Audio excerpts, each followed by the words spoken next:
Hello YouTube and welcome back to the channel here today. Today we're going to be watching two more episodes of Sayonara Zetsubou Sensei Season 3 we're in now. It'll be episodes 7 and 8. It sounds right. Maybe 8 and 9. Yes, my sources tell me it'll be 8 and 9.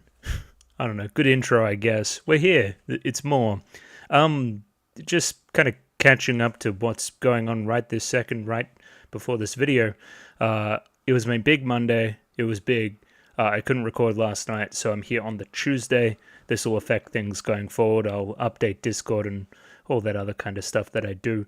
But yeah, I mean, hopefully we can catch up and get something out in the relatively near future. That'd be nice. So if I'm a little bit short on time because I'm trying to catch up, that's probably why. If it seems like I'm short on time, I guess. Either way, YouTube comments up here ready to go. Probably that one. And yeah, we have Iroyuru here again with a bunch of liner notey stuff as well as a few observations on last week's content. I feel like a lot of the literary stuff in the show often goes over my head, but I'm happy that it's there.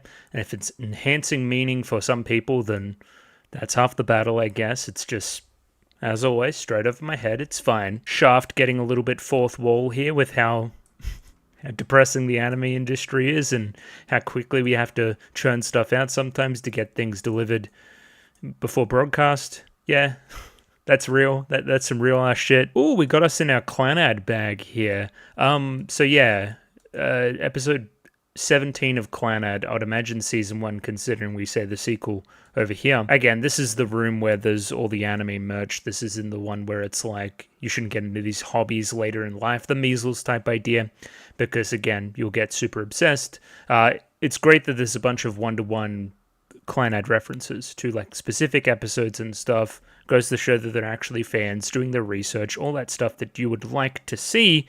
Also, spoilers, I guess. Kinda, sorta. I don't know. Again, it's been out for 15 years, 20 years, a long time.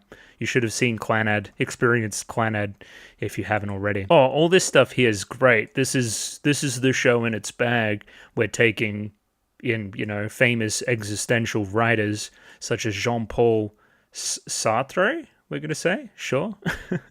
And kind of combining with a pun about fucking Ape Escape or some bullshit. Like, that's just perfect. Like, yeah, like, do more of that. That's so good. I found this really interesting too. So Kafka came in the same segment, right? And basically instigated the situation whereby there was a, measles arms race to get to Sensei and to, yeah, you saw the segment. You knew what went on there. Kind of Kafka set it up. And I was like, that's a bit weird. Why did she go into costume and then set something up? It kind of reminds me of last season when she went into costume and set something else up as kind of his neighbor. Like, that was weird, right? And it made me think about it, right? Once we bring this up, it's like, okay, how are you telling that that's Kafka in the manga? That's a great question, right? Apparently, she wrote her name in a similar way with a bushy tail coming out of it, the same way that Kafka does when she wrote Skides. So, like, oh my god, that's a telltale sign that it's Kafka.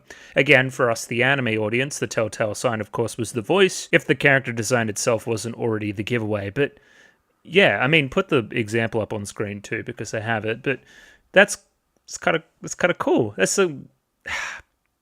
Maybe it has been going on the entire time. I don't want to be unfair, but that's the kind of stuff that would really enhance this general idea that we have going on, that there is something deeper. If there was more overt stuff like that there is a mystery. I wish it was just a tad more overt, because that's really cool, right? And tracking that stuff down is awesome. And I'm guessing, again, when and if I do the manga stuff, I guess I should talk about that as well. I'm probably going to do 2 videos. One's going to be the final volume, that'll be the last video, and one will be catching up on, scattershot number of chapters that'll actually help to set it up as well. Just so I'm not skipping to the end, I'm checking out a few more chapters. I'm not going to do the whole thing. 2 more videos. That's what we're doing at the very end here. That's kind of the vibe as well. I probably should have led with that. But yeah, when I see the ending, and whatever happens, I hope that I go back and then see all the things that were setting it up as well, and see all the little references along the way.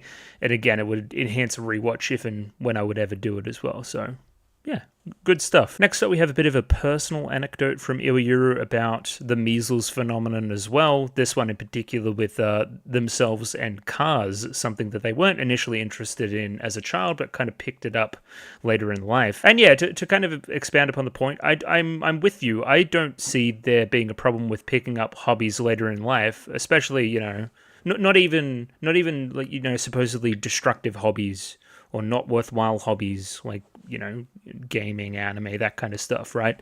Again, if you're getting something out of it, if you're being enriched by that experience, then that's awesome. That's what being like a human's about. It's about enjoying yourself. It's about finding the things that you click with. But again, I see the sensei part of it, which is like, this also has negative connotations, and he really wants to go into that. So it's just a negative view of something that could ultimately be positive, and most of the time is, in my view.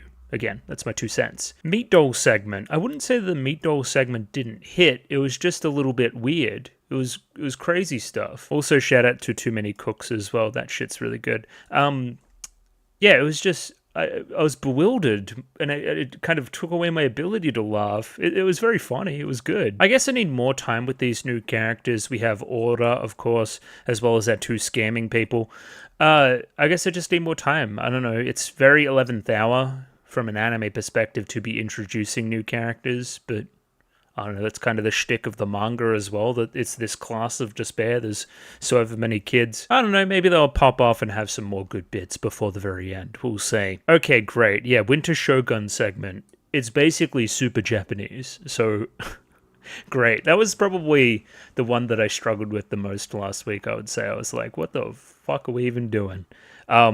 And for the record, I don't even remember this from Konosuba, and I watched that on the channel, and that wasn't that long ago. Goes to show how bad my memory is. I remember all the Kazuma head chop off stuff. That was pretty good, but not really the Winter Shogun of it all. I think I was too enamored with the girls in their winter clothes, maybe. I don't know. It was a long time ago. But it wasn't. Why even say that? It was anyway. Oh yeah, I did look up this time code as well. It's so Monogatari. You know, all the phone stuff we do in Monogatari? Like, so much. Always a flip phone in Monogatari as well. Yeah, just... the same people made it. Shimbo made it. So, of course, it looks the same. Why would he change that up? That's the way he does phone scenes. And yeah, the sound effects. I'm happy you said this too. It was on the tip of my tongue. It definitely is the same effect they're doing in Sangatsu no Lion. I think very famously, the first episode of that show, kind of, it starts and it's all very somber and stuff, without spoiling anything. There's a pretty good reason for it to be pretty somber. And then you go into that house and then those effects start up and then, you know, it just completely tonally shifts in that first episode. Again, it's the exact same kind of sound effect used there. That's really cool. Again, cross-pollination between Shaft shows. We love to see it. And with that, we'll leave our YouTube comments here today and chat at the Patreon. Yeah, closing in on close to the end of this show. I'm imagining we have about a month left. That in combination with Hoseki no Kuni, Land of the Lustrous, that's ending up soon, as well as Apothecary Diaries this week. There will be a lot of polls on the channel upcoming. You get double votes in said polls if and when you are a Patreon, a patron. You pay me money. So again, if that's something that interests you, if you see something on one of those polls when they come out, and you like it a lot, the best way to get it on the channel is to be a patron. So yeah, just putting it out there. My 2 cents. Many people have done this, up to and including Mickey Babbers, AJ, Bananarama Hamadama-sama, Capella, Chobo Ribby, Copley, Dapper Dwarf, Ed, Fancy Question Mark, Fleur Nightingale, Fruit, Fusel, Gloriana Tenebrae, Glyke, Greybeard, Guanal, Gus N, Hans Peter, I'm Mildly Anxious, Ika, Iwayuru, Yaku Yavanen, Jami Boo, Kasogtha, Kelvin, Clem, Nosta, Cot Begemot, Lick H, Lou, Marco-san, Miru, Mistake L Chen, Molly Weinberger, Mr. Maniacs, Aussie, Parnek, Pencil Sharp 333, Ron Lad B&K, St. Lily, Sam1373, Skeleton, Tentacult Member, Waifu Overdose, Without a Net, Akumancer, Binchi, Voodoo Chili, Aidan O'Brien, and Zach. Thank you to everybody for giving me money. I enjoy the money. It's Sayonara Zetsubou Sensei time. Whatever will happen, will happen. That doesn't mean anything, but sure. Let's jump in. Let's do it. Episode 8 upcoming. Let's go. Radio. Episode 8 up there ready to go. 23 minutes and 42 seconds on this one. Sync up accordingly with your own copy. I have the Zang version. That's the version I'm using. There's a picture-in-picture version in the description below if you don't want to mess around with any of that stuff. Either way, let's give it a 3, 2, 1. Radio. 3, 2, 1. Go. Indeed. There's a bit of a delay there at the start. I don't know. You guys will figure it out. Indeed.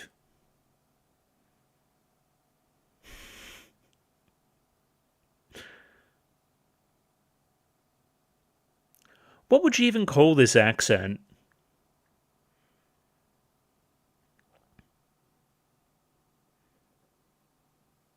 I do.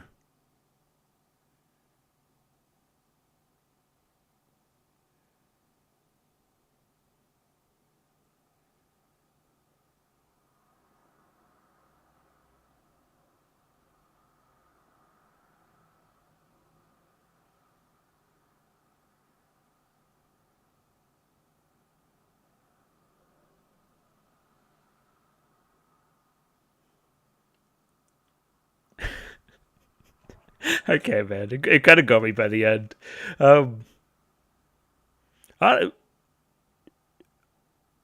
Sure. This show, man.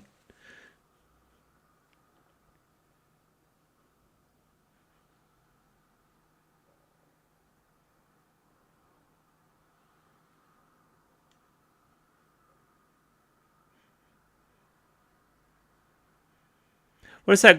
Kotonon there only had one name. She's like Cher or Prince. Just the stage name. Madonna. I could go on.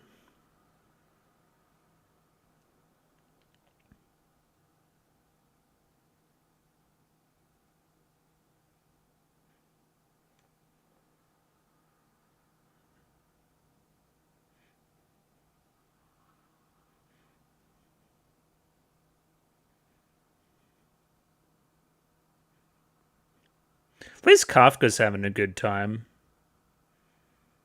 Floating up in space, as you do.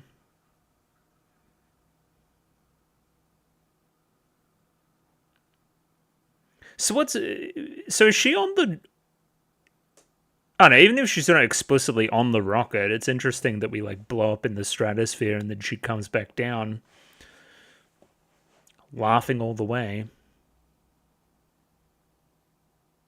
Oh, so this is... Okay, yeah, sure. Doshio. Yeah, okay. That's an appropriate amount of, like, of last week's episode to see, too.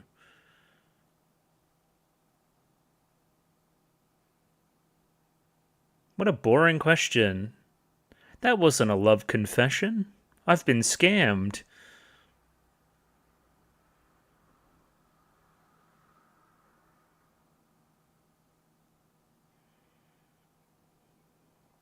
Mickey Mouse?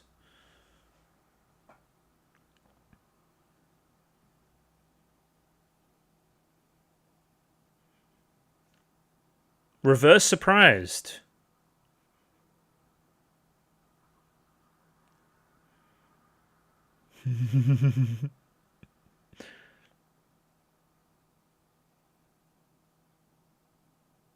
Oh. They didn't even know, bro. That's depressing. Oh, hell nah. I don't like a reverse surprise. Go on then, Cheer.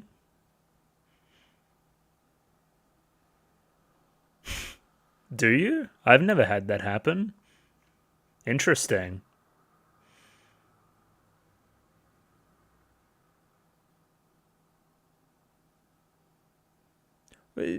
I don't understand that one at all. Oh.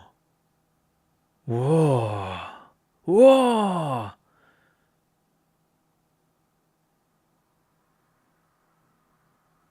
Hey there, Delilah?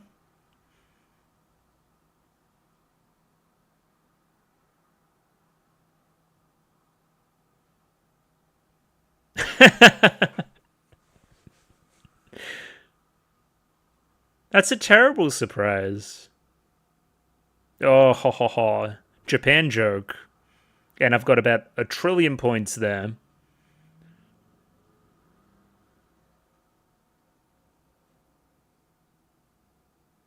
Is that like Blair Witch or something there?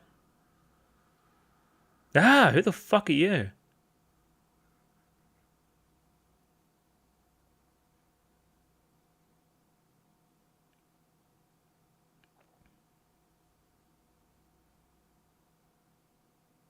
What? What did you want to happen? Well, he's getting called out into somebody's house in the middle of the day odd. I guess it is. Go on then.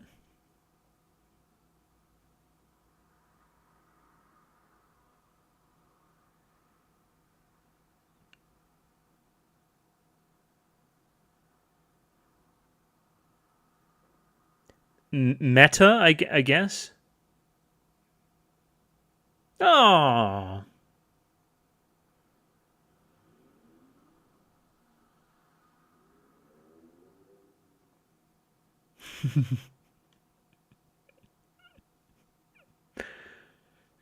We're skipping all over the place. Oh, it's 3D. Okay. The players have started training. It is that time. Start what? That's ominous. The Confession Creep Team.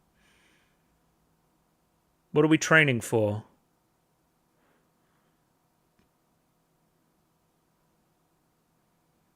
He's always brooding over something. What did you do?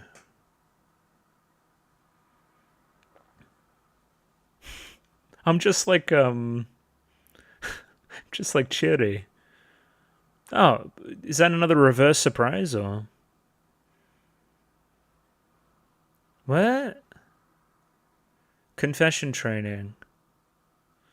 What kind of confession?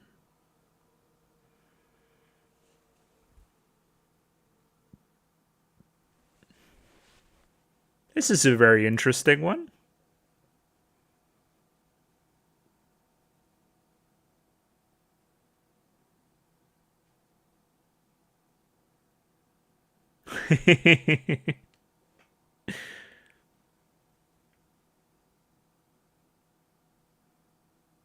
It's in the training.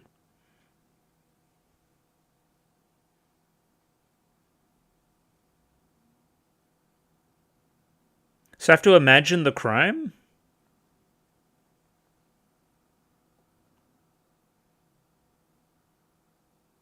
I don't think the police are going to arrest you for those, even if they probably should. I know who can think of some intense crimes. She can.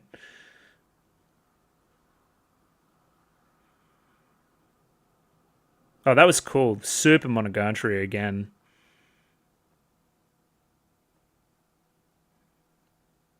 She's always smashing the earth open.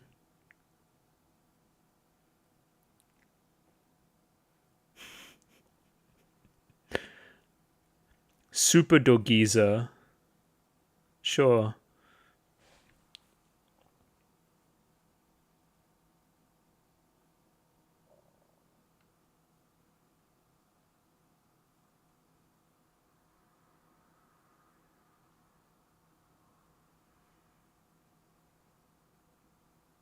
Okay.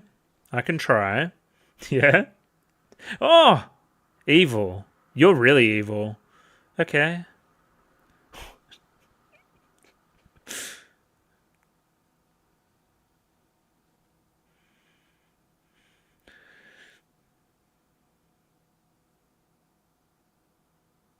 Oh.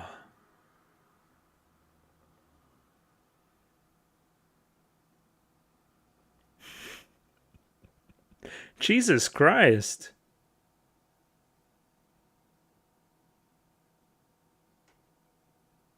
Pretty dark ones. Darker than you can imagine, anyway. Synchronized confession?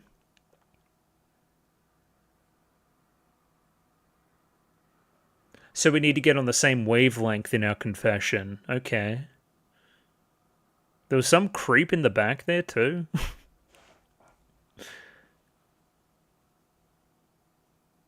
What the fuck is that? Oh, is it a pun or something?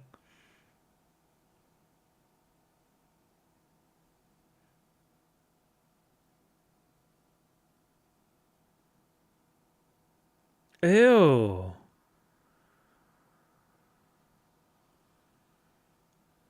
Well, at least they're nice and synchronized.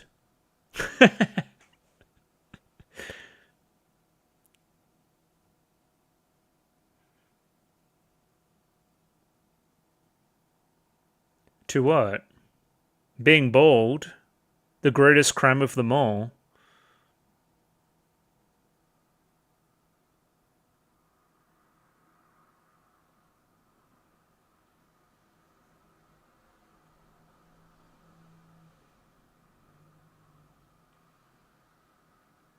Oh.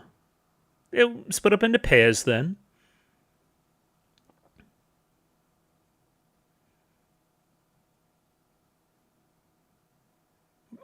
Bro, she's chill. People that like BL are super chill. I swear.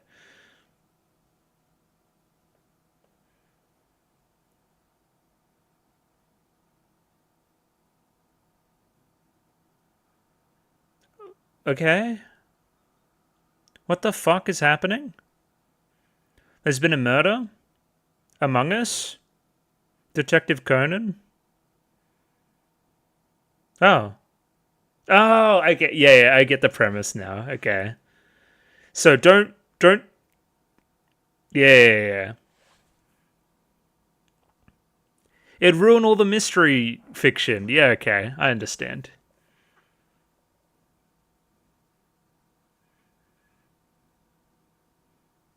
Well, just don't spread it to fiction then. She's always fucking leading the show.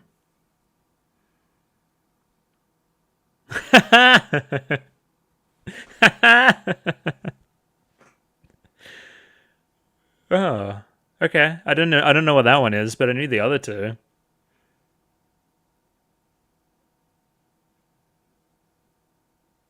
Ugh.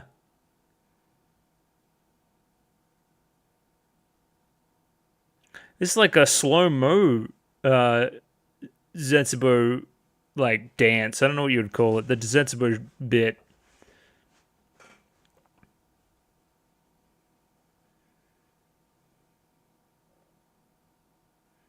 We've got to keep some secrets.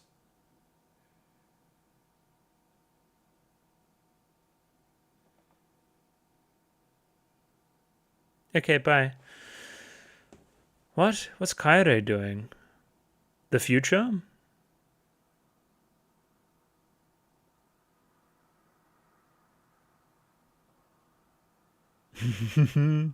She's always very legal too, isn't she?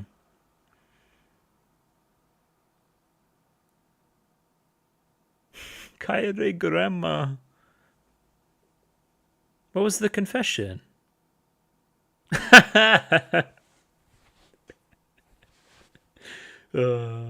That's great. Futsuba-san. Mm-hmm. Well, Penguin in the back too. She sounds very lively for somebody of that age. Now this looks fucking awesome. Big Bakemonogatari vibes. Oh. Oh. Oh. I see.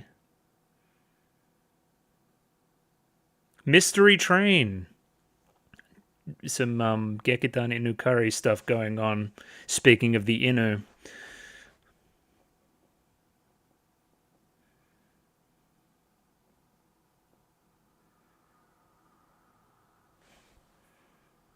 Okay, yeah. Well, it sounds like that's semantics. Go on then. Is education dead? You'd have to have some kind of opinion.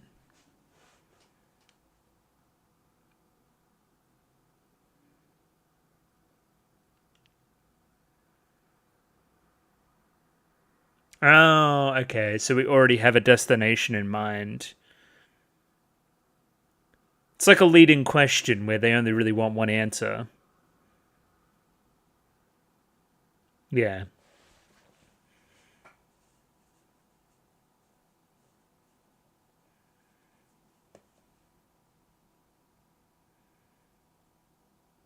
There's a word for that kind of question, and I'm trying to think of it. I can't.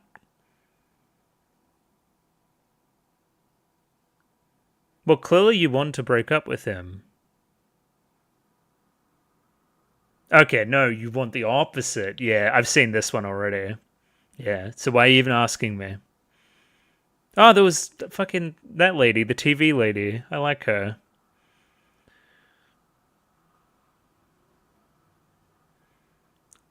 Televi?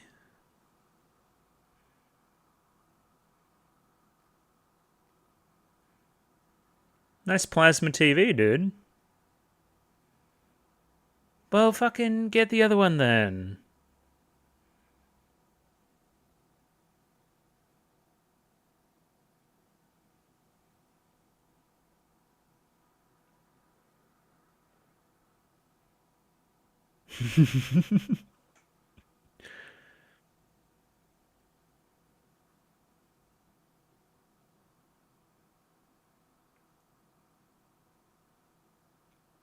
Well, then, yeah. That one's very pointed. Wonder how that's adapted.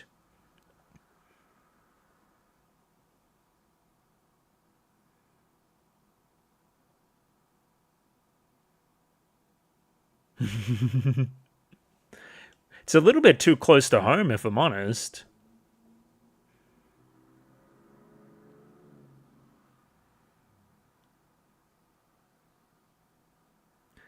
I want to slow that down. What animes are you talking about? I saw Haruhi there briefly. No, I don't actually want to die.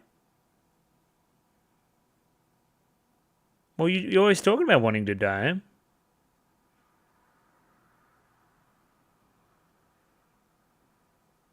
Voracious appetite for life. Ooh, I like that. I like that a lot.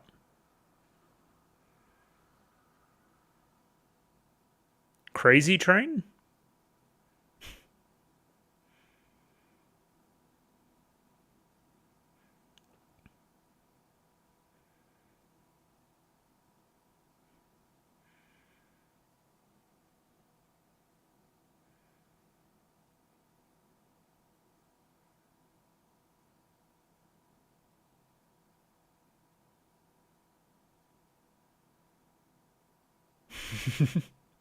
Sure.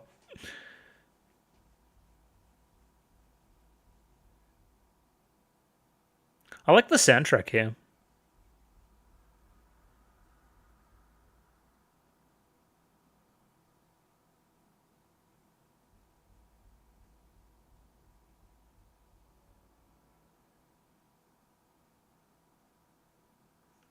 The Suicide Train with Might on board.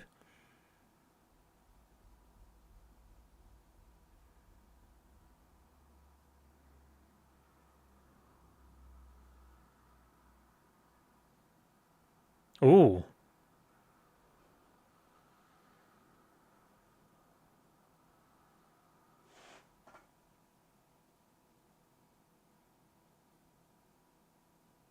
What? Take me to paradise on Earth, please?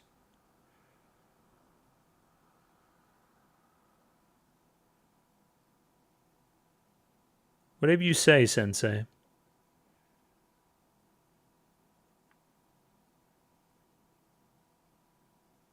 Too hard.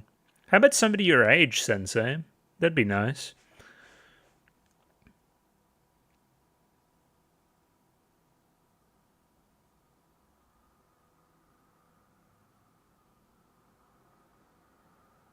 Damn.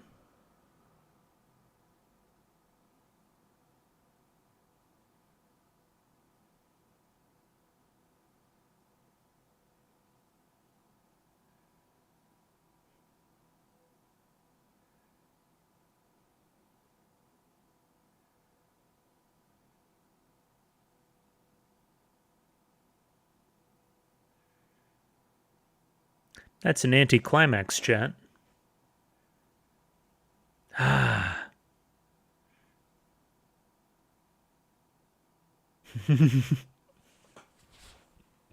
Okay, now I understand. It's a very, very popular station. Station procrastination. I don't think you had a choice in the matter.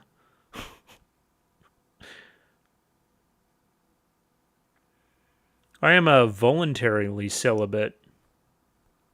You sure?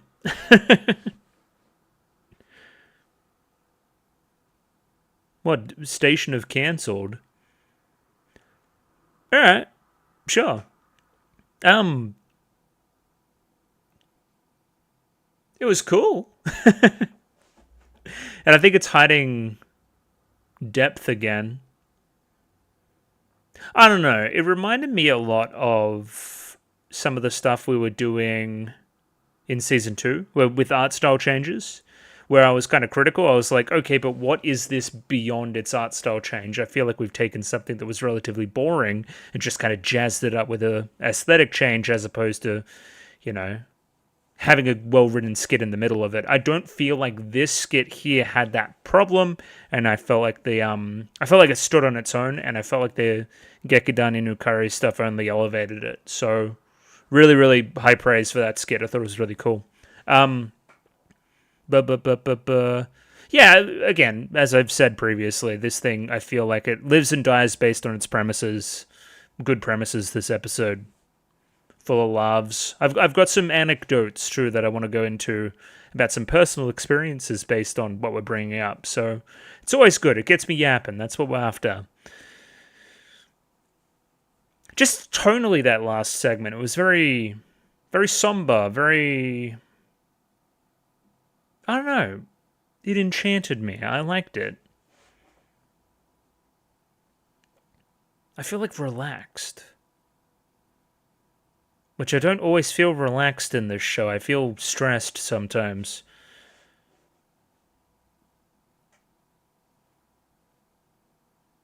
Now this song always relaxes me too.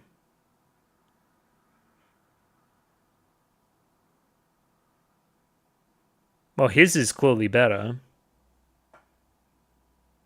Kaminari, Pikari.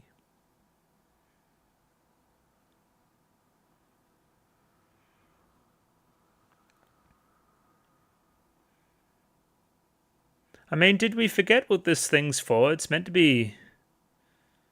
He's very literal on the left-hand side. It's meant to eventually draw... Yeah, Zetsubou Sensei. You didn't really draw you just drew, like, the lyrics word for word. That's not what you're supposed to do. And yeah, we'll spin that right off into the 9th episode. Let's jump right in. Radio episode 9, up there ready to go. 23 minutes and 41 seconds on this one. Sync up accordingly with your own copy. Zang version. I have a picture-in-picture version in the description below. Let's give this thing a 3, 2, 1. Radio, 3, 2, 1, go. Go on then. Spell me out some nonsense.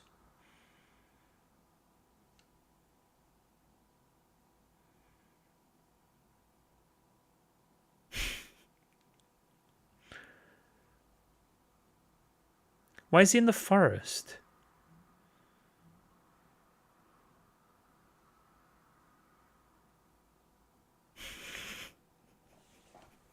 That's a very good French impression. Sorry to all the French people watching.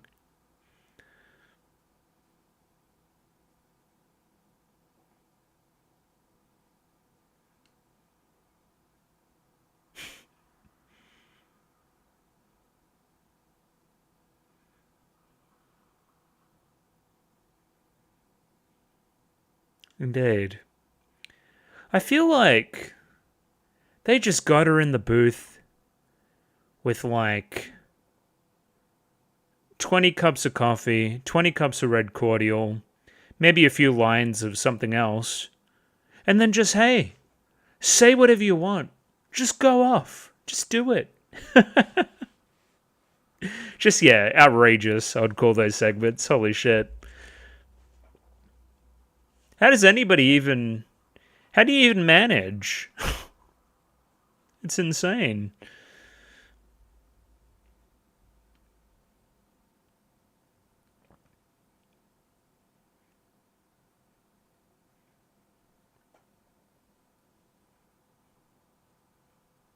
Yeah, I feel like I don't know, it feels like I've taken a bunch of like sleeping pills after the last segment, last episode, so I'm a little bit... I need to like wake back up and like get more used to the pace of the rest of the show normally again. So even like it was that much more slowly paced, I guess it was mostly just it was an audio-visual thing mostly, without anything really tangible to back it up. It was cool. It was really cool. I liked it.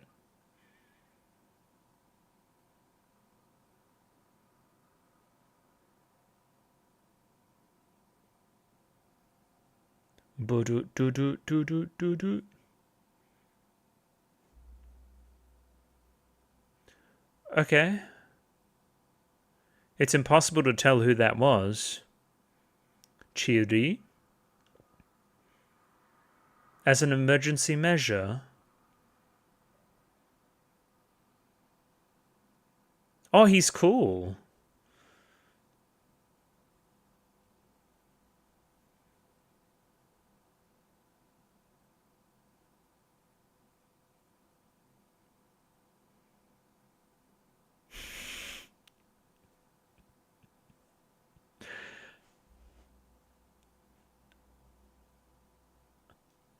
Your ability to think on your feet, I guess? Well, unless you're perfectly prepared all the time.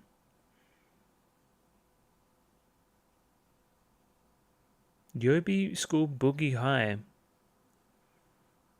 Oh. The 3rd of March.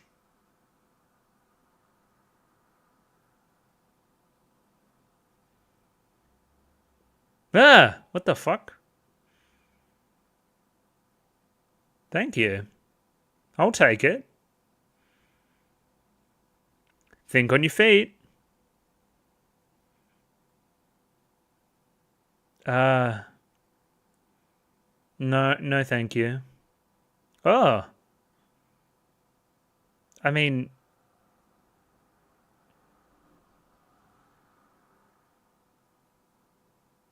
May the 4th be with you.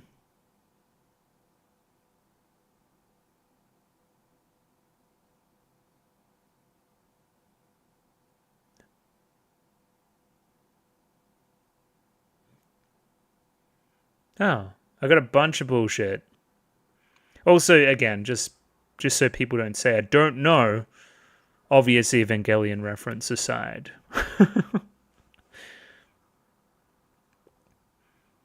I'd rather you didn't. Oh.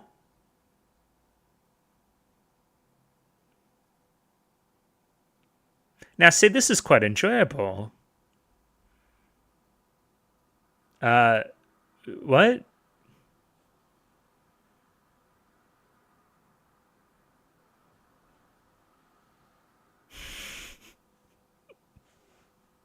What the hell are you singing about? Bathed in cola. None of them have very good... What was the thing? Emergency capability or something?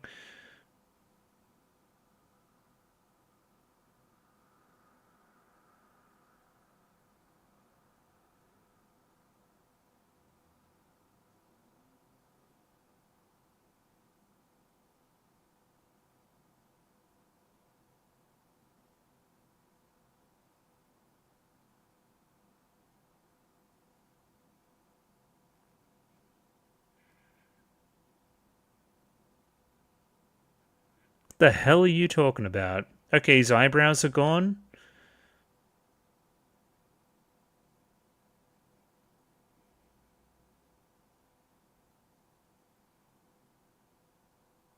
Alright, I need a shirt or something, or a jacket, or... What? Did somebody throw a bucket of water at you?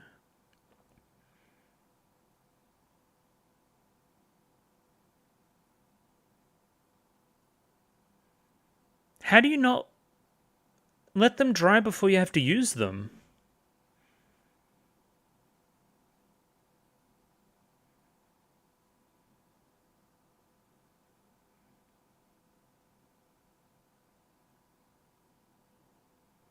What?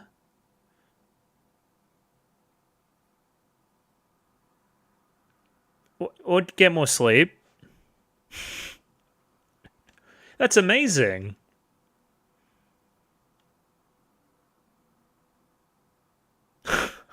Okay, alright, they made the bit good again. Sure.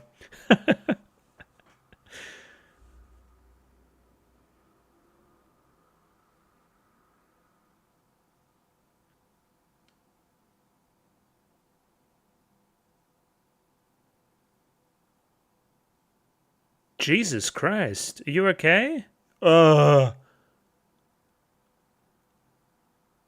Needle lips. Well, what are you going to use to close it up? That looks like a soy jack. What was that?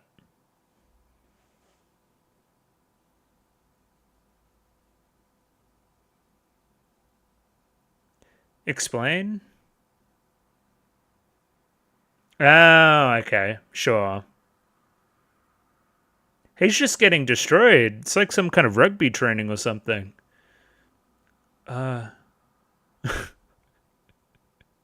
We fucking got his ass. He got crushed to death by a bunch of high school girls? Sure.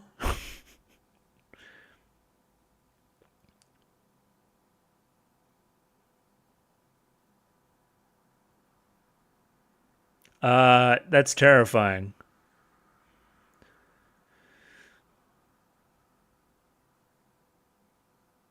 Is that a thing? That's terrifying too.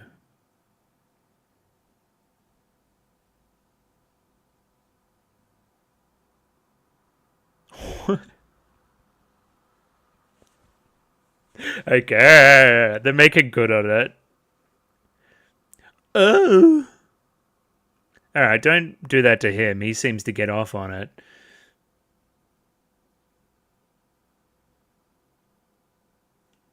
Not scary at all. Jesus Christ. Okay, oh, at least we got warm. Did Chiri fucking kill her parents? And now Kometa's a doll too. That went in a million directions, that skit. Holy shit. Little tangents everywhere. The first time we've seen him do any work. Alright, here comes the rug pull.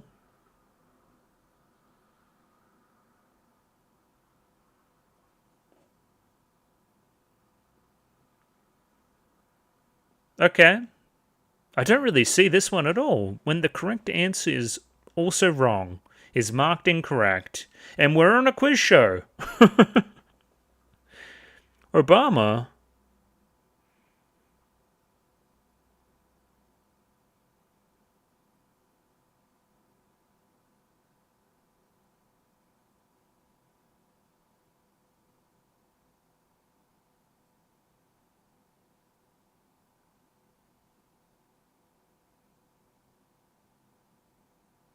Oh, I see. So it was a setup.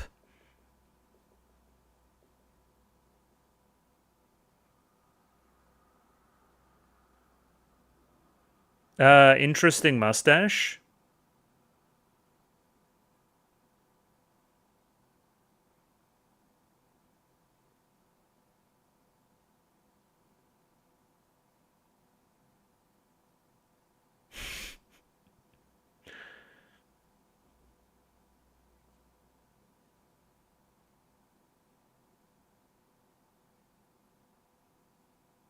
Yeah, again, over my head, but sure.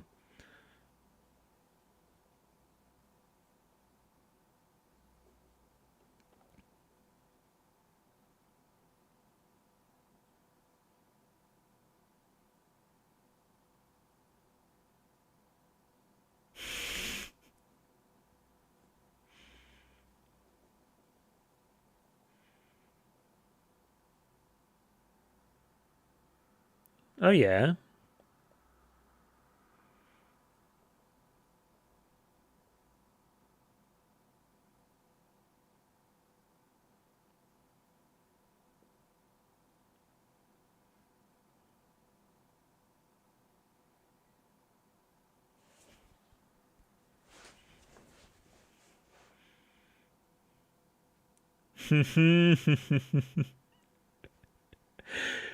No, I didn't even know the context there, but that one's still quite funny.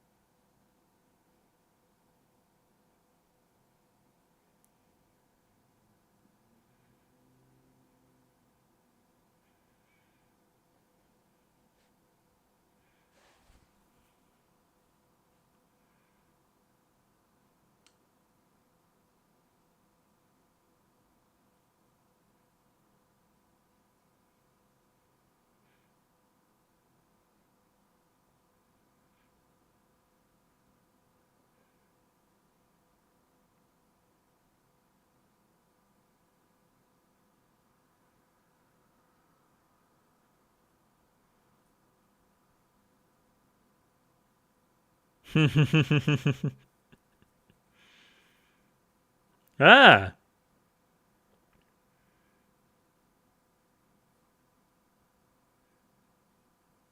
I love a good up-down quiz. Hope you guys like your Japanese game shows. Well, probably be.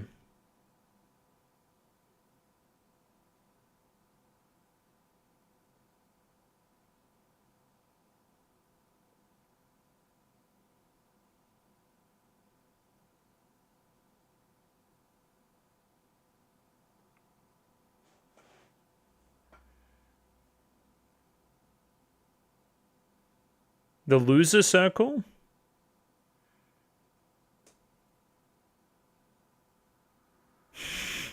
I want to live in the loser circle.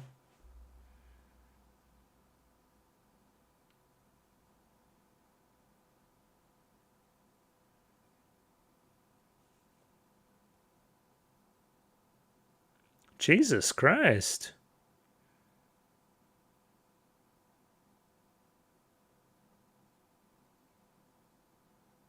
Yeah, what the fuck are you supposed to do in that situation? Hello, Shinji.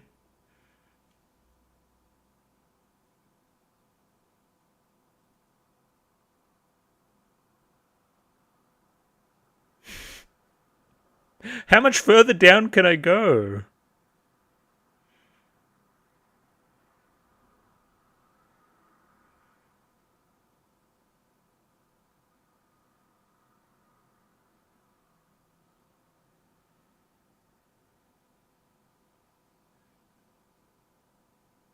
What? Sure. Thank you, Hitomari Baths.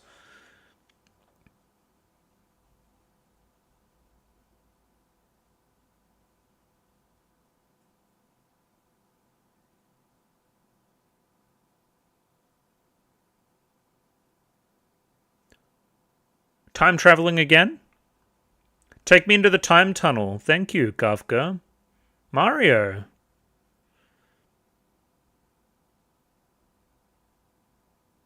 No, incorrect.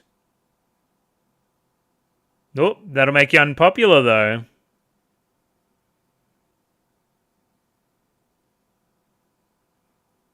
That's an interesting one. Oh, I love a good loophole.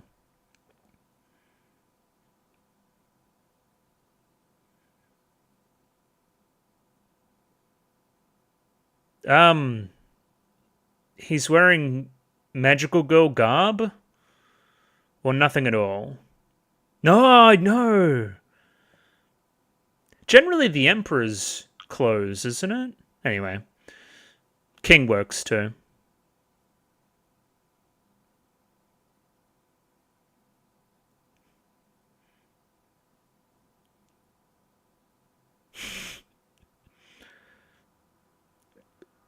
Sure. Golf! I like golf. Shot. You know what? I kind of see her as a golfer.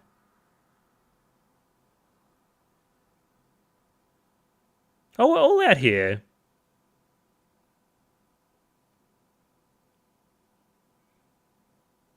What are you, placement Andy? Alright. The purity of the game had us. Just fucking bang it down middle. Long drive world champion.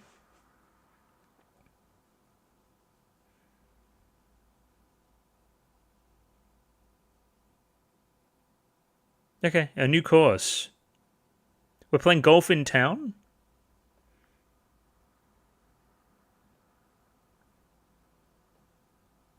Now this is about range. And our range being too big. Get at the rangefinder.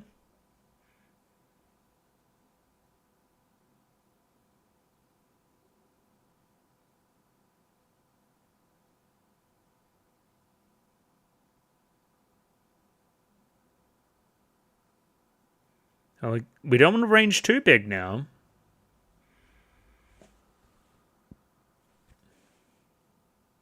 Ugh. Bro went to see the Evangelion movie in his sweatsuit.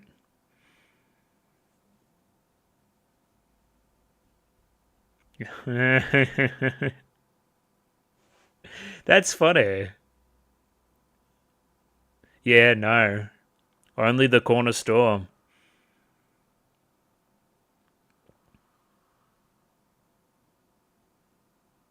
Okay, who is this man?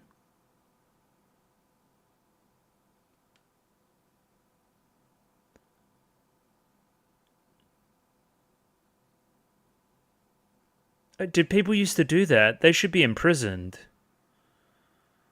Okay. Go on then. What? Oh, how far away you can get while still wearing the ears? Yeah. Not very far. I wouldn't even put on the ears to begin with, but maybe that's just me.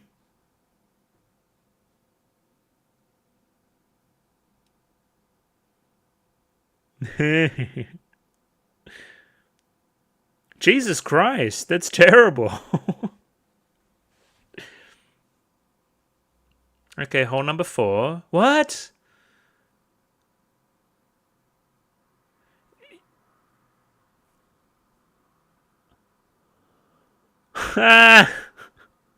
What the fuck?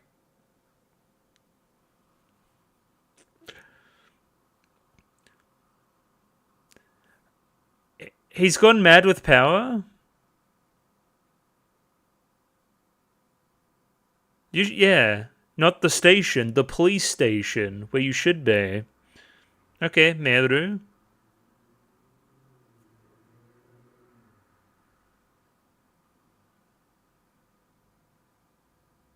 Oh, I'm terrible. Yeah, I'm with you. I'm very short. Forever looking at my phone. Okay, what is your tea?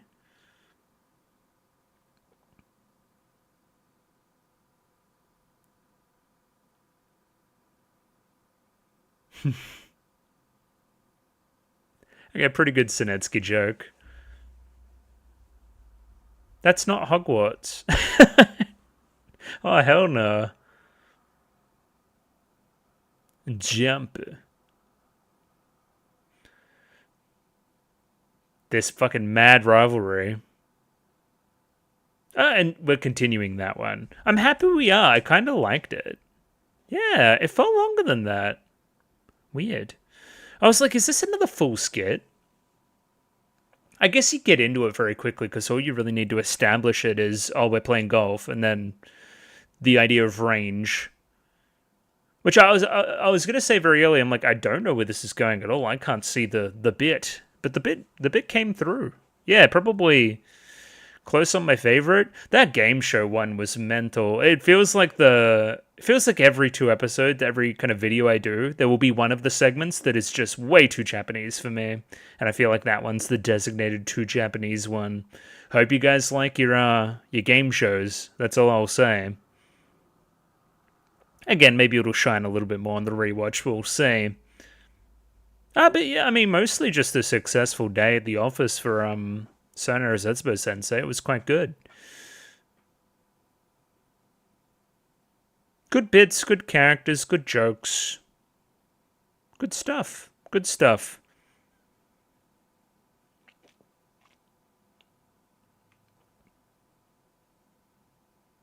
And we're definitely out of, I guess, the problem that I was having earlier on with the show, that it was a little bit flat and one note. We're definitely expanding scope. We're not in the classroom all the time, and even when we are, I don't think it's a problem. It's just good.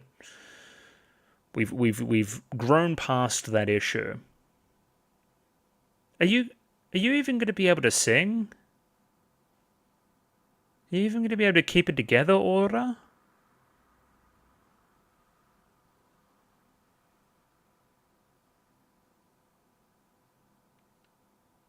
She can't stay on tune, I'll give her that. Picari.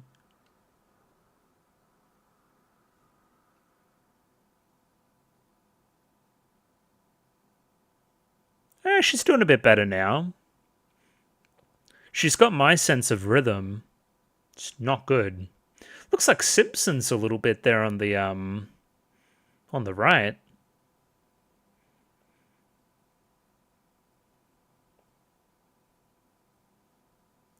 Bye-bye. Thank you, everybody. Yeah. Sure. I recognize this art style. I wonder what from. I don't know. I'll find out eventually. Plan is I'll return a little bit later on tonight, and I'll talk some more about the episodes. I might go have some dinner. That's the plan. So yeah, I'll see you shortly. And we're back. It's a little bit later on, a little bit later into the night, and I'm here to discuss again episodes 8 and 9 of Sayonara Zetsubou Sensei Season 3. I mean, it's kind of hard to come away from these 2 episodes with any kind of concrete thesis. It was kind of just, I have nothing for the show in the macro anymore. I really just don't. It just comes down to its moments, its comedy, its animation, that kind of stuff, which is all passing muster. It's all quite good.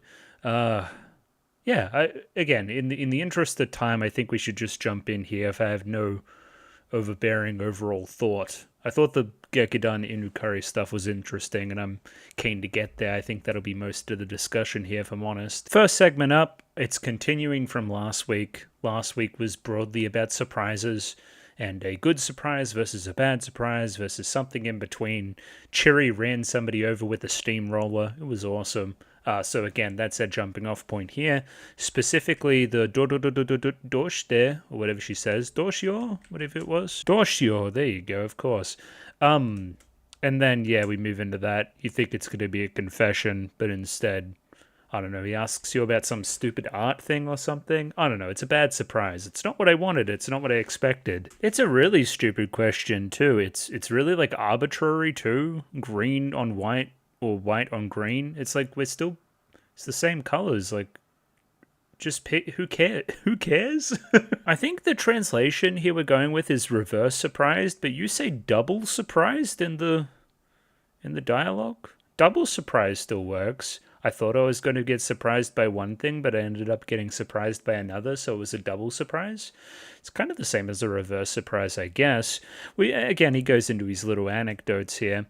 This one's just really sad. He thinks they're like throwing him a party and like drinking with him because it's his birthday, but in reality, they just didn't even know. And then they ask him to split the bill at the end, and then he goes home and has his birthday by himself. Like he thinks it's going to.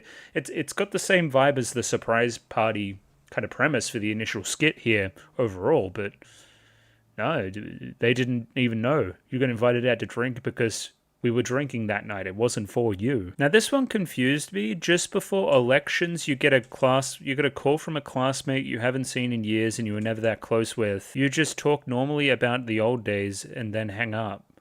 What did you think was going to happen? Okay, so just before an election, why is the election relevant there?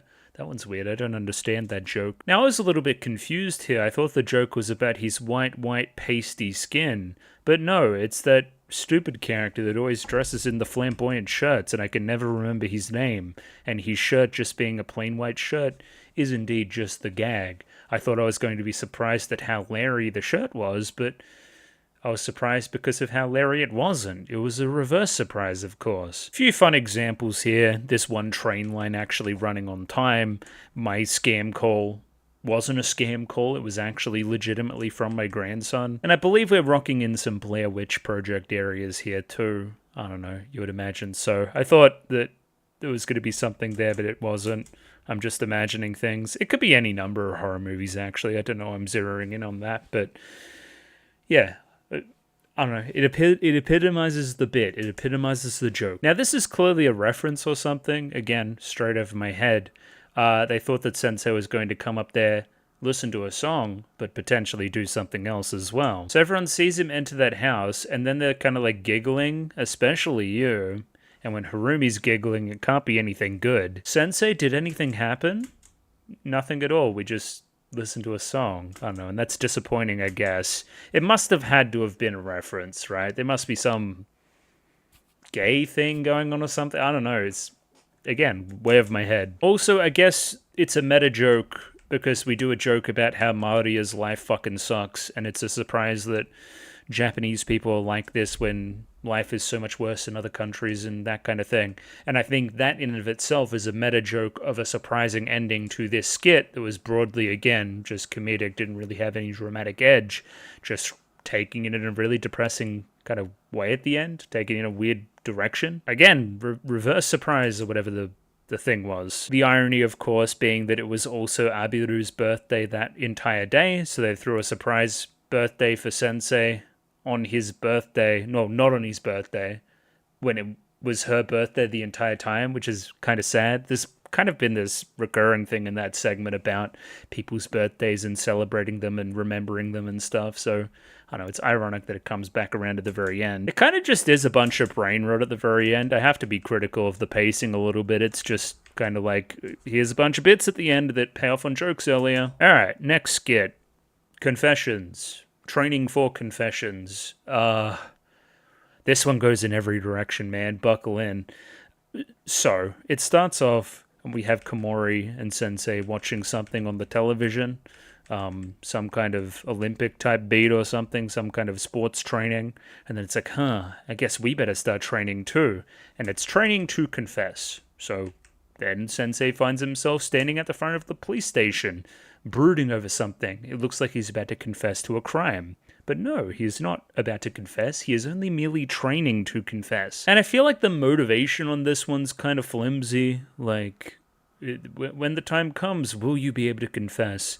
Our society, Japanese society, people tend to, not know how to tell when they're wrong, won't know how to take a backward step. I'm training in the now, so I'll know how to do so if and when the situation arises. I mean, I just don't see the utility there. I haven't experienced this, is my point. I have had a problem, previously in my life, I guess, of not being able to admit when I was wrong, but, like, I get, is that it? I don't know. Weird one. Weird. Fortunately, I feel the skit elevates when Chiri brings in her image training element to it. So if you are going to train to confess, then you must follow all the way through and imagine the crime by which you're confessing for. Of course, this matches up brilliantly with Chiri's violent intonations. I don't know what you would call it. The way she is. Yeah, it just fits. And I guess goes to show how tame Sensei is if this is the crimes that he can imagine compared to the sick, twisted mind of Chiri, right? She goes a little bit more intense than that. In particular, really, really cool cut here in the middle. Just, yeah, you kind of saw it there. Just the red. Like, this is her, like, mind and the kind of dark thoughts, the blood seeping in, and then immediate cut to that shot there. Great angle, falling straight to the ground into an earth-shattering super dogiza. Just great. Fantastic. One of the best flourishes, one of the best animation moments in the 2-episode chunk, I would say. I also think she looks quite cute here when she's pouting with the bandage on her head. I feel like it's good stuff. I don't know, we get a little bit on like just say everyone's bit again here. I wouldn't be surprised if this chapter's from very early again. I believe we say it in the text at the very start. No, chapter 165, never mind. It just gets a little bit like everybody's got their one joke. Just a little bit. There's this strange part in the middle where everybody kind of at the same point locks in and almost envisions the same crime and explains different steps of it, which is giving me similar vibes to the murder mystery episode in season 2. Yeah, just weird. Everyone kind of working together to commit some kind of killing, I would say. Yeah, food for thought maybe. Kairi kind of introduces the next step of the skit, which is, you know, isn't it naive to reduce crimes just because they've confessed? If anything, it can be more annoying. Like, look at this ugly couple. They confess to each other, and it's annoying me just looking at them. Jesus Christ. It's not a crime to be ugly, says Chiri. I mean, yeah, kinda. Anyway, a bunch of more bits that I don't really understand. Her dad's bald. That's a reveal, apparently, and it shakes Nami to her very core. Sure. Either way, Nami's confused reaction there also indicates to Sensei that we need training to be confessed to, right? Somebody suddenly hearing something shocking may be dangerous as well. It's a thought. I can't say it's what I would have thought of, but sure. And the examples we go with here are just kind of working, kind of not really. I don't really understand the correlation here between these three. I guess it's we got to train them to respond better to shocking information than Like, I guess my criticism for this bit is it doesn't feel like they think that the bit itself is strong enough. They need to, like, fully encompass every single thing that they can think about a confession, I guess. You know, and not even like a romantic confession, just like a confession of a crime. How does it affect X party? Is it worth it? Should we do it? How does it affect society? It doesn't feel like we're focused enough on one thing and get enough examples out of that one thing for it to feel like the rest of the skits, to feel as whole, I think. Because I think the skit really peaks here, which is, hey, if everybody is honest and everybody confesses to everything all the time, there actually are some inherent downsides. I feel like this is where we get the strongest stuff out of the skit. And I just kind of wish we got here a little bit quicker. We love a little murder mystery in this show, and again, the subversive nature of everybody just confessing and being too good at confessing to crimes and receiving confessions and everything just leads to no more tension in a mystery story. No more anything in any story involving a lie. Like, we can't... They just can't exist anymore. Detective Conan reference is always liked, as well as we name check the other detective guy from the last time we did the detective thing in season 2. I talked about it before. Yeah, Kindaichi. I believe that's the person we're talking about last time, from memory. I feel like this is the 4th or 5th time this season we've seen Kafka leading a little dance along with a bunch of weirdos. I don't know, it's a little sub-theme going on, just keep an eye on it. Then we go to Reference Town, very obvious Death Note reference here, very, very cool. Ryuk, I believe, over here. Willem Dafoe had us. And then, obviously, only the most famous spoiler in movie history, Luke, I am your father. Where, again, he was kind of confessing in that scene, now that I was thinking about it. Oh no. Luke didn't really take it well. I guess he needed more training to hear a confession there in that case. And then as we do, I was into it with the kind of anime and film references and stuff, kind of fall off on the political stuff. Essentially, Sensei's putting his, like, big boy hat on and saying all society is corrupt, all politicians are corrupt, all manufacturers are selling shit products and lying to you. And again, there's probably something a little bit more cutting here if this stuff was translated and I understood the references, but again, I don't. So, and then I feel like we lose our structure with Kairi, because Kairi was a pretty big part of, like, pushing this thing along a little bit early in the skit, but then she kind of goes away for 4 or 5 minutes, and then she comes back at the very end where everybody's telling her to confess as well, and then she's like, not until the statute of limitations lapses. She's very fucking legal. She's always giving people fucking legal forms and stuff. Should be a good lawyer, maybe. And anyway, we do like a fun like time skip gag, like look at future fucking Tokyo over here or whatever the fuck. That looks like some Naruto BS. Look at that. Jesus Christ. Anyway. Kind of a silhouetted confession at Sensei's grave after the statute of limitations is up, actually telling the truth. There's some good stuff here. Kairi grandma, that's good. We Futsubasan is good later on too. Ray hair, Maria, it's all that's that good stuff. I do like the fourth wall breaks with her. I think they're always quite funny. And yeah, a few funny parts here too. Drinking kelp tea, very normal, and she's pretty slow on her old line about, you know, don't call me normal. She's a little bit slow because she's a little bit older now. Yeah, pretty cool. Okay, Gekidan Inukari time, everybody. And it's about destinations. It's about, can I really get on a train not knowing its destination when the destination is obvious? We're obviously paired with a beautiful new art style. Again, we'll do the thing again. It's the Madoka style. It's the witch kind of realm style. It's used muchly in Monogatari as well from memory in a few spots. It's the style. It's very cool. Specifically here with the floor, just big Madoka vibes just straight off the bat for sure. And yeah, I mean, it's hard to talk about. It's almost too deep, again, if you know what I mean, to like really break down. I feel like I'm not going to do it justice. There's so much interesting stuff going on framing wise. Like even already just the reflections kind of in the window. Like we don't really see him talking there. We zoom in and see his reflection in the window, and it takes on this kind of projection style as we pass through our normal examples in a episode of Sayonara Zetsubou Sensei. Already endlessly creative. And you know what? That's fucking 10 seconds. You know what I mean? Like, it just continues to ramp and ramp up through this entire segment. Really, really cool. Like, kind of divorced from the openings, which were all a little bit much, very busy, actually focusing on a skit itself, and kind of using the art style to leverage that and leverage the bit, I feel like I like as a better fit. I feel like it fits a little bit better. And I still can't quite think of it. There's a word for this phenomenon, right? Because I guess I should explain. Kafka comments, hey, this is a train with an unknown destination. And then Sensei's like, I mean, no it isn't. We know where it's going. It has to stop at one of the stations. It has to, so we know where it's going.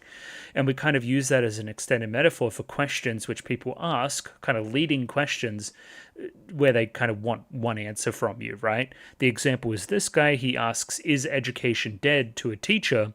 And then he's kind of like, I don't know. And it's like, well, surely you have to have an answer. And then he's like, well, I don't know. It's like, I see, education is dead. It's like, no, you were trying to get an answer out of me. Again, it's not really a question if you have already made up your mind, the person on the other side. And again, this is the opposite of my criticism for early stuff in the show, which was very stagnant, and the kind of place of the skit didn't make much difference to the things going on in it. Exact opposite. We are currently in a metaphor for the skit. For the thing that we're doing. We're in a train with an unknown destination that kinda has a known destination. I don't know, I'm reading this for the first time, something at H Games? What the fuck? A rapid increase in youth who can only love today? Okay, man. I don't think it's the only thing contributing to the birth rate. I don't think that's really... No. I feel like we go straight for the classic example. I've seen this a million times, just like friends asking for relationship advice and that kind of thing. You already in your heart of hearts know the answer to whatever the question is. You know what you believe deep down. Why are you even asking me? And again, This lady over here, she's like, dump him. He sucks. You clearly don't like him. And he's like, nah, he's not that bad. So, well, you've already made up your mind. Why are we even talking about it? I don't care about your relationship, not as much as you anyway, so go do whatever you're gonna do. Fuck off. And a little bit more of a low-key example, we have Mr. Plasma Television over here. Plasma versus LCD. You can definitely tell that this thing was made in fucking 2009 or whenever it was made. It's a very... like, nobody talks in these terms with TVs anymore, I guess. I thought this was a striking moment. I like kind of Kafka going out of the Gekidan Inuzukari style there to a more traditional look. Quite striking. Not quite sure what to make of it, but it was cool. We get very fourth wall with Kumeta here, down to the point of having his funeral photo right in the center of the frame again. The sunflower's interesting. Beat Negima again. Like, I don't know. There's quite a bit there. What's this up here? There's a high school student or something. I tried to zoom in like it was manga. I can't do that. So I wonder what this was like in the manga chapter itself, because if so, it's very interesting, right? It's literally Kumeta asking himself in the text of the manga if he should continue drawing manga. And then he's like, no, I've already kind of made up my mind, but I still ask the question anyway. I feel like that's very revealing about Kumeta, and I feel like it fits him a lot as a person to do something like that, to ponder about if he should even write in the thing that he's already written. It's, again, kind of intentionally self-defeating. It's really writerly. It's quite cool. Despite looking so bitter about it, he continues to do this thing. I don't know, that feels significant. And then the shoes on the other foot with the editor too, like, I don't know, it feels like it's hitting a little bit close to home. It feels good. Now, this anime one, I wanted to stop and check a little bit. Because it's like, hey, this anime is kind of dull. I'm thinking about dropping it. And then he's like, oh, well, you should drop it if it's dull. And it's like, nah, it's got a good episode every now and again. And then I wanted to check. There's an interesting episode every once in a while. I feel like I'll miss it if I miss it. I wanted to kind of frame by frame and see what comes up here. That looks like fucking Oreimo or something. I don't think it is. Not timing-wise. Also, he's got a sword in his hand. It probably isn't. And, like, 5 eyes? I don't know what that is. I don't know what this is. It looks like a little Mickey Mouse or some shit. Mickey Mouse penguin or something? Penguin drum reference? How about this one over here, chat room? That could be any number of things. I like the face. The face is kind of funny. That one there's for barely a frame either. Blue-hair schoolgirl character? Got nothing either. Maybe a little bit before my time. Yeah, who's that, chat? I feel like I recognize them. Anyway, we'll figure it out. Very obvious cartoony Haruhi down here. Bit of a panty shot type thing with that same kind of bunny character there too. Ooh, some of this stuff's gorgeous too. So we come out to the other side and Sensei's musing about, well, if the world has already come to a predetermined conclusion, then maybe it is just better to die. Which again is thinking... I think that links back to some of the initial stuff in the manga quite strongly too. But he kind of frames it as a question. It's like, well... maybe you're asking stupid rhetorical questions that you've already made your mind up as well too, right? So maybe you should just die. And then Chie kind of pushes him from there. Yeah, some of that stuff's really gorgeous. Like, I feel like we're getting really deep here, kind of. Like, maybe you've already made up your mind that you don't want to die. Like, we tried to push you off and kill you, and you resisted, right? So what gives? Are you yourself asking this question constantly where... you know, you've already made up your answer of should I die or should I not die? And you've chosen life. You have a voracious appetite for life, of course. But Sensei rebuts, it's not that I want to live, it's that I most assuredly won't die. Yeah. Very Monogatari sentiment, I feel. It almost feels like I'm trying to keep living to prove somebody wrong. It almost feels like a grudge. Like I want to live so I prove my negative self wrong or something.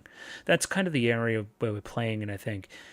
Fascinating. Either way, we get to the terminal, and there's a bunch of trains. Even though they say that the train's destination is unknown, we already know where it's going from the start. The first example here, to prove...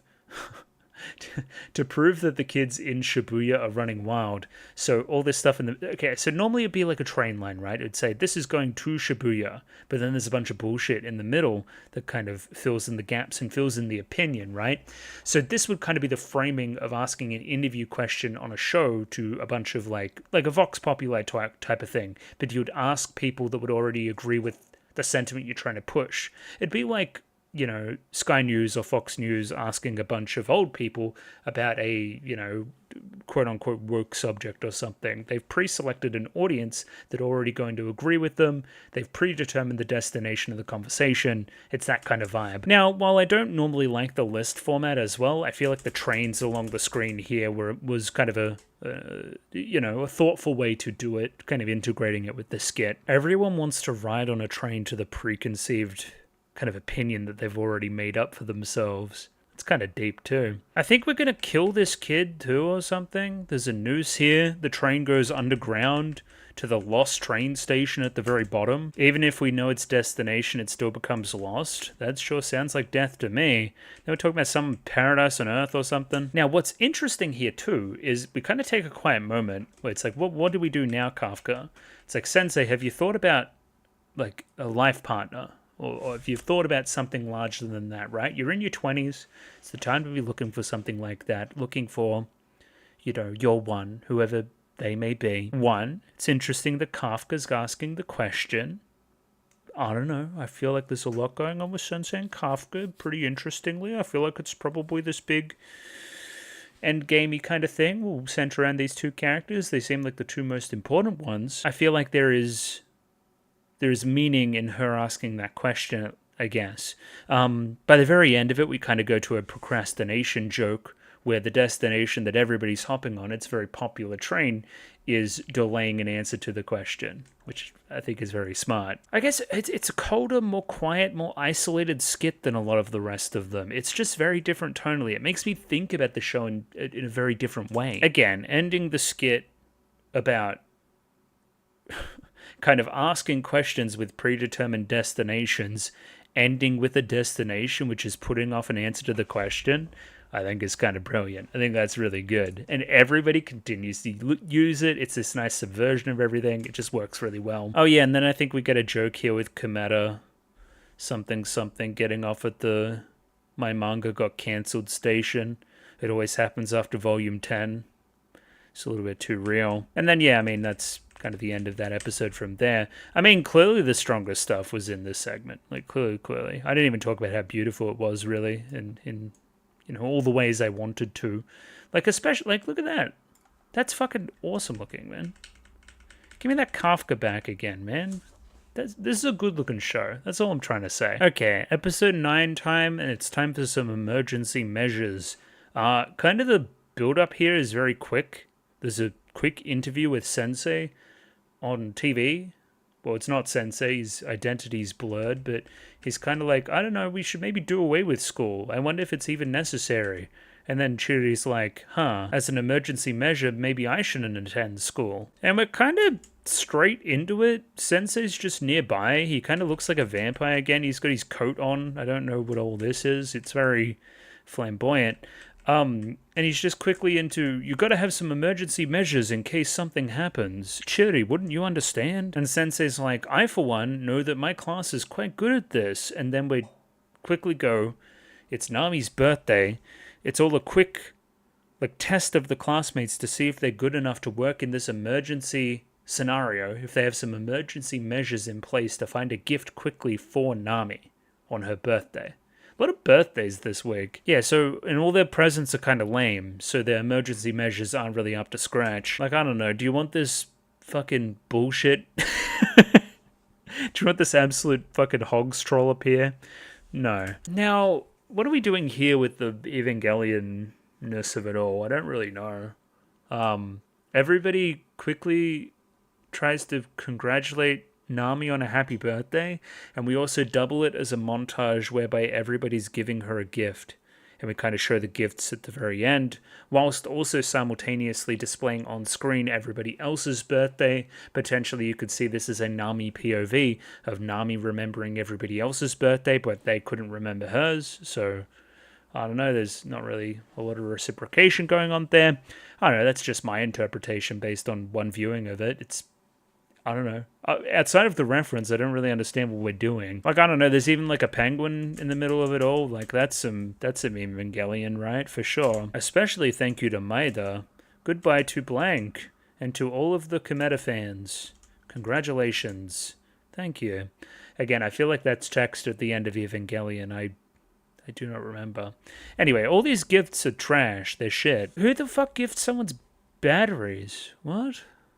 Mushroom? Maybe that was, Maria. That seems like a very Maria gift. Oh yeah, we kind of have him listed here. Yeah, it seems like Sensei overestimated his class's ability to implement some emergency measures. Somehow, Kafka still ends up having the worst present. She sings this absolute like stupid song. I don't know what's going on. Newborn Nami. Somebody gave her a cola first bath that lasted 2 hours. I don't know, there's little fucking cabbage dudes dancing everywhere. It's all very jolly and crayony in the art style. A lot of texture. Nice black bars too.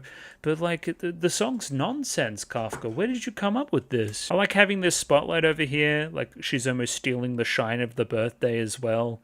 It's giving like Idol too. It's pretty funny. It's good. And yeah, I think there's a difference between being talented at emergency measures as opposed to them actually helping the person that's meant to be helped.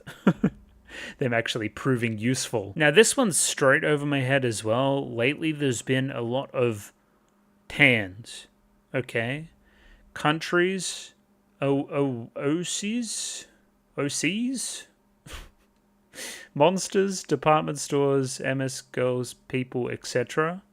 Tans? What are you talking about? Maybe anime companies will be next. What is a tan? Can I see an Urban Dictionary for tans? I saw a lot of stuff for the honorific tan. Is that what we're talking about? And then it's like, oh, I'd like to be Kyoto then. I won't give you contents this good, you noob. Can't you put it politely?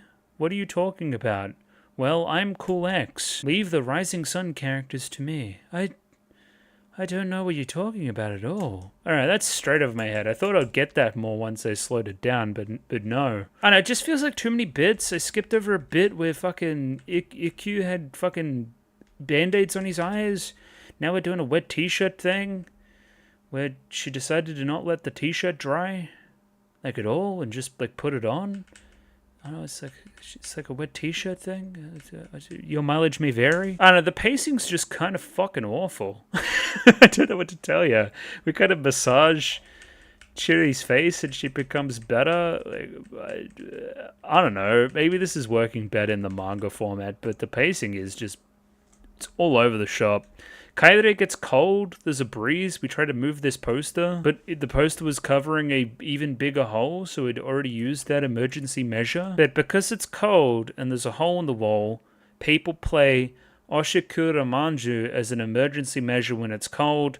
Clearly everybody like gets all together and they like fucking shoulder charge Sensei, all in like a circle. But he kind of gets stabbed in the process too. So does somebody here fucking stab Sensei or something? Because he had like a knife. Or was the knife just bait? Because yeah, he's fucking dead by the end of it. It's fucking Danganronpa style. He's trying to write out a message in his own blood. Anyway, it's the evolution of the concept because there's a man from the school board coming. So this is a time where the class's emergency measures, like capabilities, are actually being tested.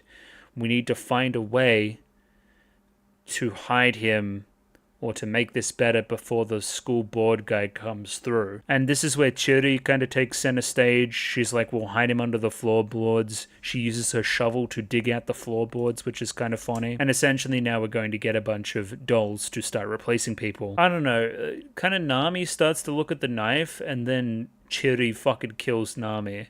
So did Chiri just kill Sensei? Like, what's the go there? And again, as soon as somebody like looks at her funny or like suspects her, she kind of murders them too. Big old panty shot too. Awesome. Kind of a spooky ending here with all the kind of dolls left in the classroom.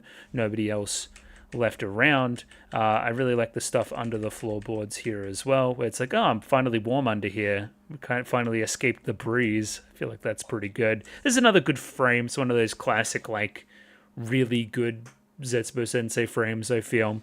And again, the kicker being that back at home, Chiri's done the same thing with her parents. A suitably dark and shocking ending for the very end of this skit.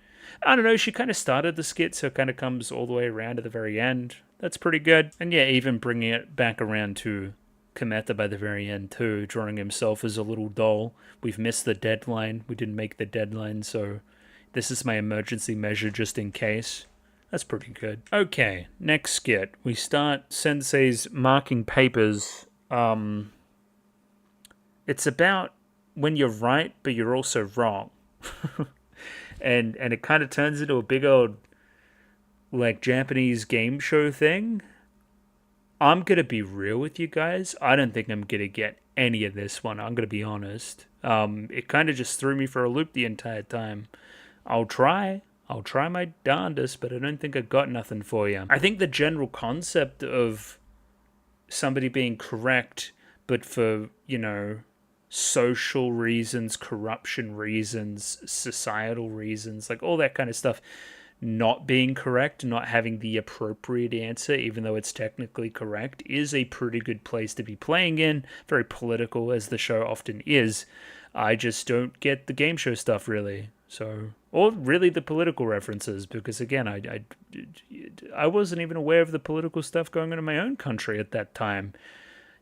How the hell should I know the Japanese stuff? Again, even if I don't understand the game show stuff and the specific references, there's some pretty good stuff here still. He goes, the quiz show, he says that in English. The kind of classroom opens up, it turns into like this game show set. And that stuff's good divorced from whatever, reference it is, whatever parody it is. This whole skit is basically made to rage bait Chiri as well, because she's not going to understand why the right answer isn't right. Essentially, okay, so this guy answers the correct thing, but it's called wrong because we can't have the celebrity guests getting the answers correct. Like, they can't, legitimately just try and win. They have to be goofy and give, weirdo answers and create content. So again, the producers behind the scenes are like, don't use him anymore. He doesn't get it. We need to focus more on Obama and Kobama, of course. Once again, I'm just like, what the hell are you even talking about with this whole part with the businessman? I don't know, something. He used his stimulus check and he didn't buy anime apparently, and that's a faux pas. I don't. Now this one here kind of hit. I don't know. The politicians don't want to get in trouble, even though they know it was the Chinese. They can't say it was the Chinese. That's something. That's hitting. It's hitting a little bit too close to home, even, these days. But anyway, I digress. Again, essentially, you can't say the correct answer because of political reasons. Yeah, I don't know. That's the bit. That's pretty good, I feel. Again, this one here feels like one of those ones where you need the liner notes very, very badly. Like in the immediacy, because I'm not going to remember any of this stuff by next week, even if people do choose to tell me certain things about this skit. I'm just not going to be able to remember the context and stuff. It's essentially useless. It is so very localized to Japan at that moment and time. More so than basically anything else in the show, which is saying something. Now this one's a good one though. Kind of driving the speed limit, exactly the speed limit, is technically the correct answer to the question of the road, or what speed should I go? But no, the correct answer societally is a few kilometers above the speed limit, just a little bit over. And yeah, you'll get beeped at and passed and stuff if you're just going just on the speed limit. That one's kind of hit, and that one's pretty good. What is this? Shaft AD Tatsuya Naoyuki? That's kind of funny. Sure, okay. This one's weird too. You gotta, even if you answer the question correctly, it can't lower their mood, because otherwise they'll drop. That's kind of what you need to understand here, I guess. I don't know, the loser circle's pretty good. Maida and Kumeta, I like them getting more involved in the show. It's pretty neat. Nice and meta. I don't know, this person here, Alias or something, she needs a chill pill. No matter what you say, she continues to fall. But even beyond that, Sensei's fallen even more, which is kind of crazy. Like, he's like below the ground now. Okay, then like a time tunnel. There was also a part here where we were on TV or something. And you can't reveal the killer kid because he's a kid and his dad will beat him. What are we doing? Explain. Now, the time travel stuff actually is cool, because this speaks to a very specific moment in time where they were making scientific discoveries about, if the world actually does revolve around the sun, or everything else revolves around Earth. There was the kind of geocentric model and that kind of stuff. It was all like Galileo, and it was very... Isn't that what that anime's about? That new one? I feel like it is, right? On the movements of the earth. Yeah, a very, very interesting moment in history. Them turning around and calling him such and such for not believing certain things is very, true, I would say. Sticking him in prison for holding such a belief. Again, even if something's the correct answer, you can't tell them in the here and now. We do like a magical girl sequence for the Emperor's, new clothes or whatever the hell. He's not wearing anything, and I don't know, the skit kind of ends right there. Another really random ending too. And last skit now, we do like the first half of the golf bit. It's all about range. And again, I mean, this skit was just psychotic. It just goes at such a pace. There's so much shit going on. We kind of slow it down for the golf bit, and I enjoy that a little bit more. Starting off, Harumi's golf swing, pretty good. What did she drive that? Like 290 or something? That's pretty damn good. I don't know, what are our record drives for women? 413 yards, which is inconceivable. Yeah, shout outs. And yeah, we kind of just get straight into it. Amateurs may be satisfied with their, golf swing, with their range, regardless of where it is.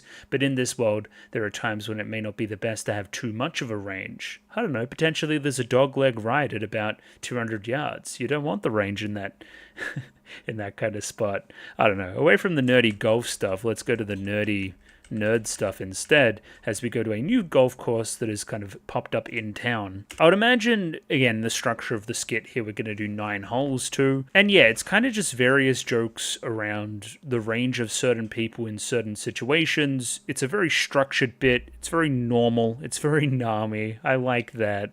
After, again, we've done some bullshit this episode, man. I didn't realize. So hole 1, there's just some random kid. He doesn't seem particularly hygienic. He's just wearing kind of a sweatsuit, just some you wouldn't go out in those kind of clothes, I guess. Oh yes, I should shout this out as well. I noticed this as we were going along. The golf fashion is on point. Very, very nice. I don't know how to explain it. Such a chitty outfit. Again, I feel like this show succeeds a lot when it's trying to be a cute girl show sometimes, when we're focusing on the outfits and the reactions and the cuteness of it all. I feel like we actually go okay there. The polka dot over here, I'm kind of hiding it. Hang on.